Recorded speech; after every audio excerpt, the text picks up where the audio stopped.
Officer, when does a person read the Miranda rights? So an officer will read someone their Miranda rights or Miranda warnings when they're in custody and being questioned about a crime. So generally on a traffic stop, you're not going to be read your Miranda warnings because you're not in custody, and you're generally not being questioned about a crime. It's usually just a traffic violation.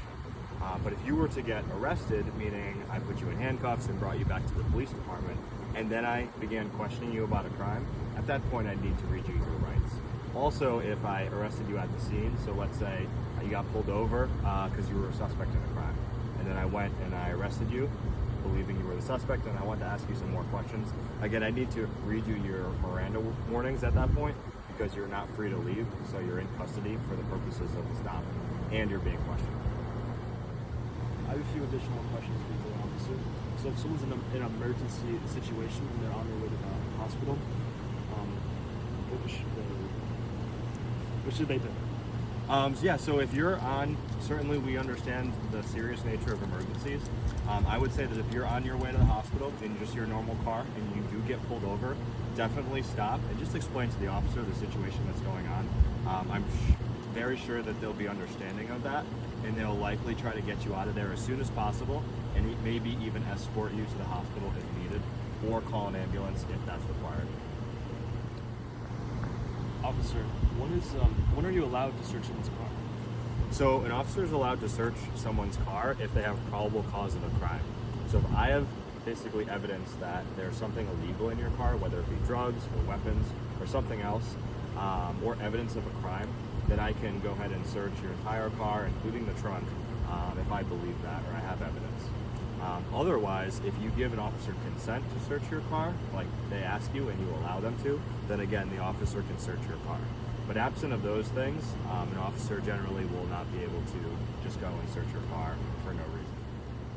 Another question I have for you is, if someone gets pulled over, are they required to give you their license? Yes, there's actually a law in Connecticut that says that if you are driving a vehicle and you get pulled over, you're required to give the officer your license, registration, and insurance. You don't necessarily have to answer any other questions besides that the officer may ask you, but you are required to give, again, by law, those 3 documents. And if you don't, you can actually get a ticket. Officer, I have a couple questions for you today. Absolutely. One question I have is, what do I do if I don't want my license being pulled over? So if you get pulled over and you don't have your license, it's not the end of the world. There is a law that says you're required to carry your license while driving, but of course we all forget sometimes. You forget your wallet or purse at home or whatever it may be. So if you don't have your license, you just provide the officer with your name, your birthday, your address. So basically all of your personal information. And then in our system, like we have a system that's hooked up to the DMV. So as long as you have a license, we can then look it up just searching your name and date of birth. So some people actually know their license number. They have it memorized, which if you do, that's great. You can also give the officer your license number and we can just look it up based on that. But most people, of course, don't know that. So it's just the name and date of birth. You provide that to the officer and just let the officer know that you don't have your license on you for whatever reason. And then they can go ahead and look it up and they can confirm that you in fact do have a license.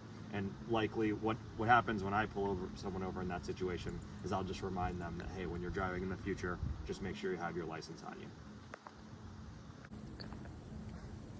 Officer, a couple more questions for you. Absolutely.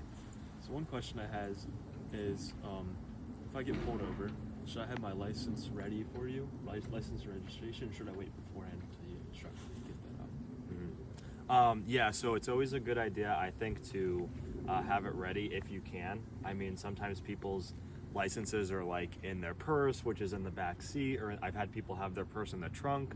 So obviously don't get out of the car and go to your trunk to get your license, right?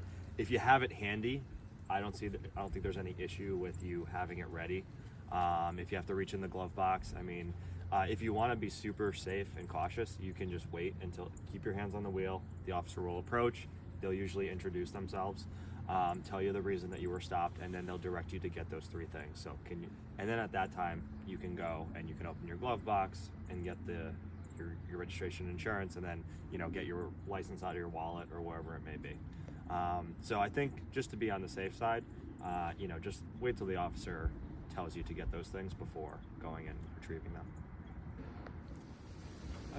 during a traffic stop, am I allowed to ask for any name or badge number?